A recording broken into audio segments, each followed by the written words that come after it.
అనిల్ కుమార్ గారు, మీరు youth wing కూడా చూస్తున్నట్టున్నారు సోషల్ మీడియా కోఆర్డినేటర్గా. మీ అబ్జర్వేషన్ ఏంటి? ఏపీపీఎస్సీ ఇప్పటి విషయం కాదు ఇది. 2020 నుంచి 2022 వరకు మధ్యకాలంలో ప్రిలిమ్స్, మెయిన్స్, ఇంటర్వ్యూ, ఆఖరికి మార్కులు కూడా ట్యాంపరింగ్ చేశారని చెప్పేసి సిట్ రిపోర్ట్ చెప్తోంది. మరి అటు 165 మంది సెలెక్ట్ అయినటువంటి అభ్యర్థులు, లేదా ఈ అవకతవకల వల్ల నష్టపోయినటువంటి సెలెక్ట్ కాబడనటువంటి అభ్యర్థులు, ఎగ్జామ్ రాసిన వారి యొక్క భవితవ్యం, ఈ రెండు కూడా దృష్టిలో పెట్టుకోవాల్సిన అవసరం ఉంటుంది. మీ అబ్జర్వేషన్ ఏంటి? సిట్ రిపోర్ట్ అలాగే ఒకటి ఇందాకడ ఇప్పుడు వైసీపీ కానీ లేకపోతే చిన్నపరెడ్డి గారు కానీ ఒకటే మాట్లాడుతుంది సిబిఐని.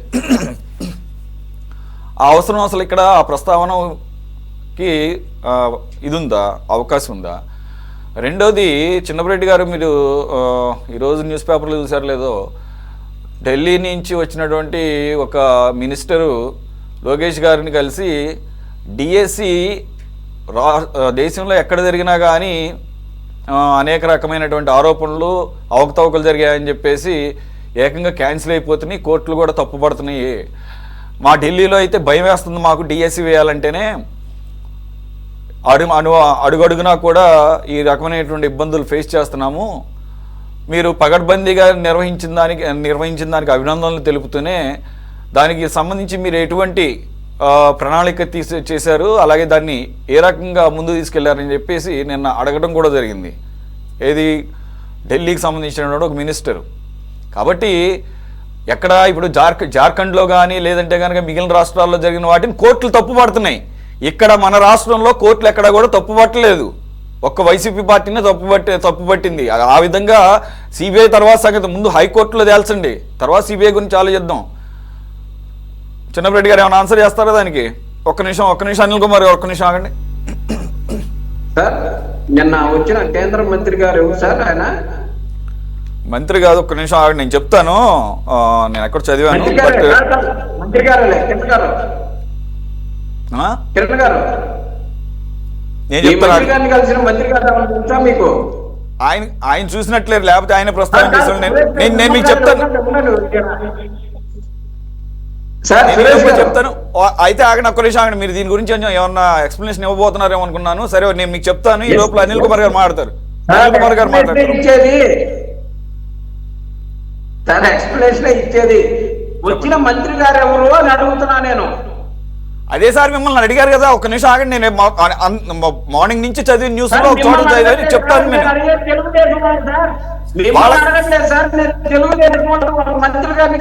ఇప్పుడు ఆయన దృష్టికి రాలేదనుకుంటలేండి విజయ్ కిరణ్ గారు. మీకు ఏమన్నా తెలుసా? మీరు ఏమైనా చూసారా? ఈనాడు పేపర్ లో వచ్చింది.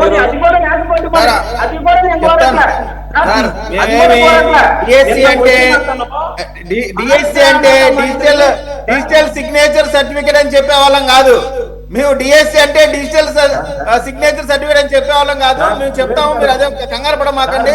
మీరు కంగారు పడమాకండి. 2 నిమిషాలు మీరు మీ ఆత్రం ఆపుకుంటే అన్ని చెప్తాము. సోదరుడు అనిల్ చెప్పనండి, మీకు ఇన్ఫర్మేషన్ ఇస్తాం. ఎవరు పేరు అనేటువంటిది పెద్ద మ్యాటర్ కాదు. కానీ నేను అసలు పేరు అడగట్లేదు భయ్యా. నేను అసలు సురేష్ గారిని కానీ మిమ్మల్ని కానీ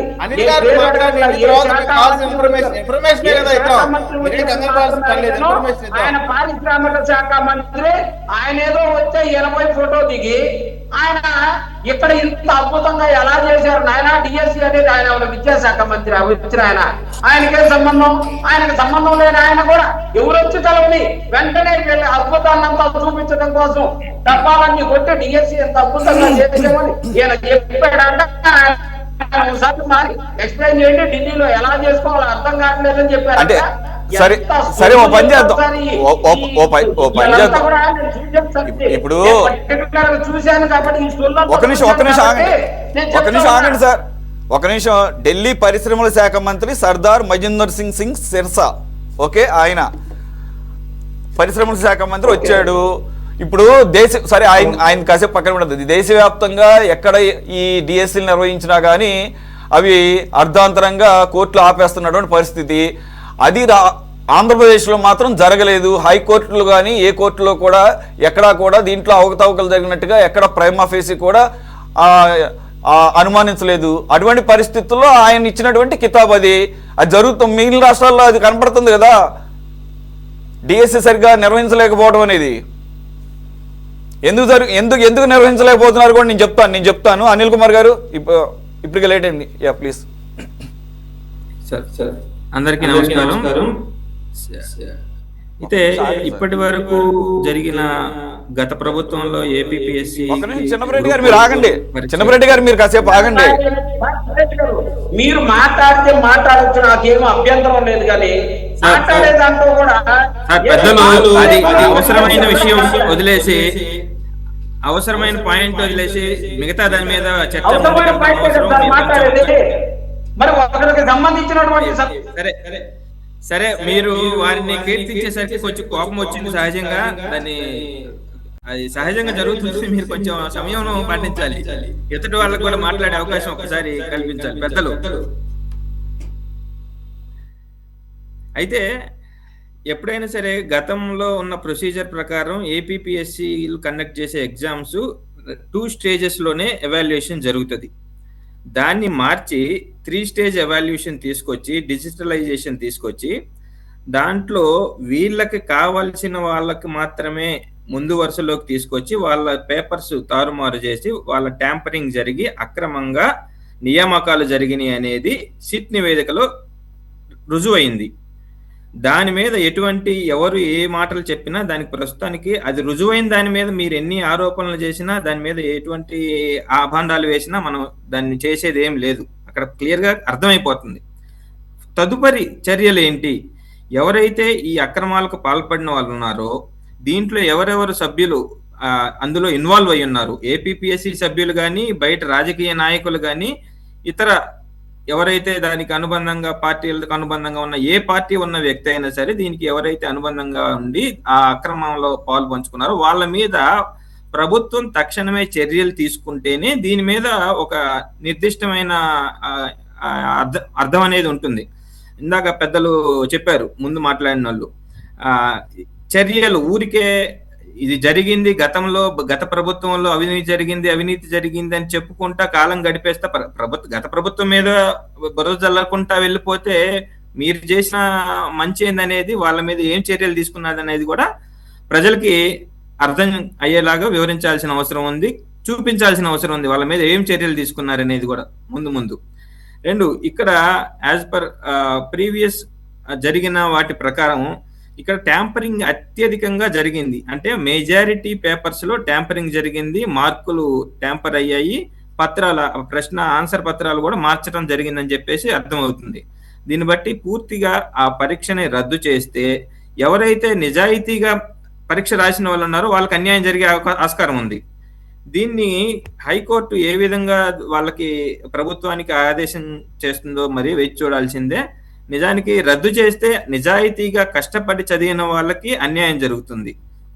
వారికి ఏదైనా నష్టపరిహారం చెల్లిస్తారా, దీని పరంగా ఏం జరుగుతుంది, వాళ్ళకి ప్రభుత్వంలో మళ్ళీ వాళ్ళకి ఎగ్జామ్ కండక్ట్ చేసినప్పుడు వీళ్ళకి ఈ అక్రమాలు చేసిన వాళ్ళకి మళ్ళీ చోటు కల్పిస్తే అది అర్థం లేకుండా పోతుంది. వాళ్ళని పూర్తిగా డీబార్ చేసేసి పరీక్షలు రాయనీయకుండా ఇటువంటి చర్యలు జరిగినప్పుడే మళ్ళీ ఎవరైనా ఇటువంటి చర్యలు పునరావృతం కాకుండా మళ్ళీ ఎవరైనా ఇటువంటి చర్యలు చేయాలంటే భయపడే విధంగా ఉంటాయి. 2, అసలు పెద్ద ఆయన వైసీపీ వాళ్ళు చిన్నపరెడ్డి గారు చెప్తున్నారు డిఎస్సి మీద కూడా జరపమని. సరే, వాళ్ళ ప్రభుత్వంలో డిఎస్సి కూడా జరిపారు వాళ్ళు, దాని మీద కూడా వాళ్ళు సిట్ నివేదిక వేయమని చెప్పి కోరుతున్నారు. దాన్ని కూడా వేస్తే మంచిదే. ప్రభుత్వం గతంలో కొన్ని లక్షల ఉద్యోగాలు ఇచ్చామని చెప్పేసి ప్రచారం చేసుకున్నారు. దాంట్లో ఈ చిన్న అంటే తక్కువ నంబర్ ఉన్న పోస్టుల్లోనే ఇంత అవినీతి జరిగితే లక్షలు ఉద్యోగాలు కల్పించామని చెప్పే గ్రూప్ పరీక్షల్లో, డిఎస్సి పరీక్షల్లో కూడా అవినీతి జరిగే ఉండొచ్చు. స్థానికంగా ఎటువంటి అవినీతి జరిగింది అనేది మళ్ళీ కూడా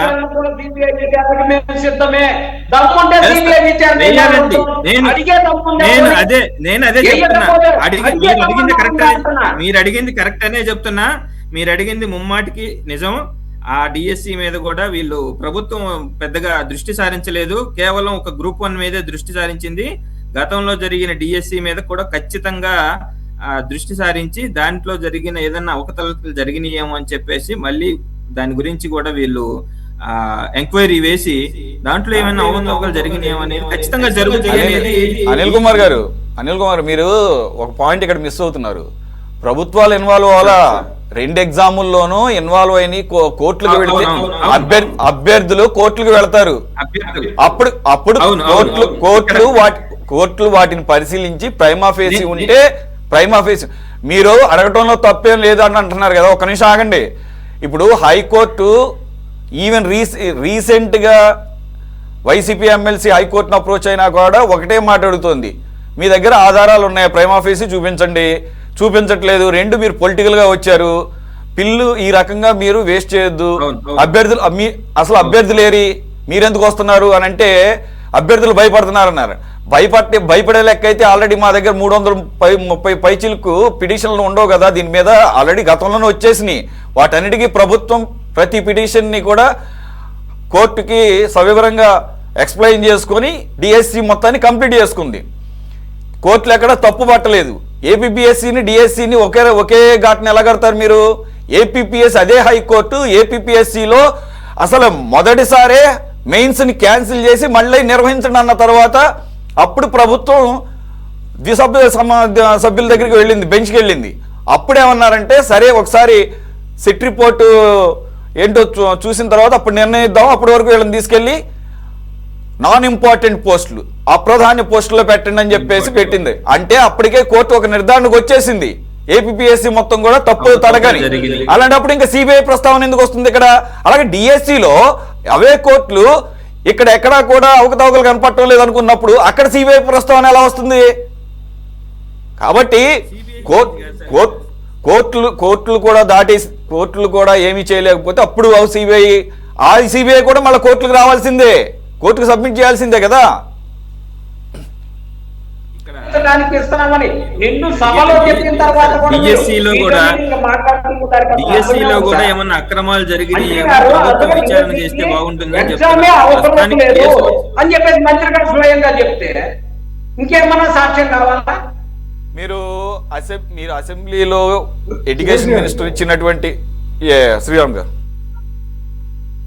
ఒక చిన్న క్లారిటీ కాంగ్రెస్ మిత్రుడి దగ్గర నుంచి చిన్న క్లారిటీ ఏంటంటే నాకేం అభ్యంతరం లేదు, ఆయన ఏం మాట్లాడినా నాకేం అభ్యంతరం లేదు. కానీ ఇంతకు ముందు ఇదే ఛానల్లో కాంగ్రెస్ తరఫున వచ్చిన మిత్రులందరూ కూడా డిఎస్సి బాగానే వచ్చింది, అక్కడ ఏం లేదని చెప్పారు. కానీ ఈ మిత్రుడు మాత్రం ఏం తప్పేం లేదు, ఎంక్వైరీ ఏంటంటే. అంటే నేను అడిగేది ఏంటంటే మీ అభిప్రాయం నేను కాదన్నాను. అంటే నేను అడిగేది ఇది కాంగ్రెస్ స్టాండా? కాంగ్రెస్ స్టాండ్ ఏది? రెండింటిలో ఏది? ఇంతకుముందు కాంగ్రెస్ వాళ్ళు వేరేలాగా మాట్లాడారు, మీరు వేరేలాగా మాట్లాడుతున్నారు. కాంగ్రెస్ స్టాండ్ ఏది? తెలుగుదేశానికి స్టాండ్ ఒకటి ఇచ్చాం కదా, ఇప్పుడు మేము అడిగాం కదా. అనిల్ కుమార్ గారు అనిల్ కుమార్ గారిని మాట్లాడినామండి.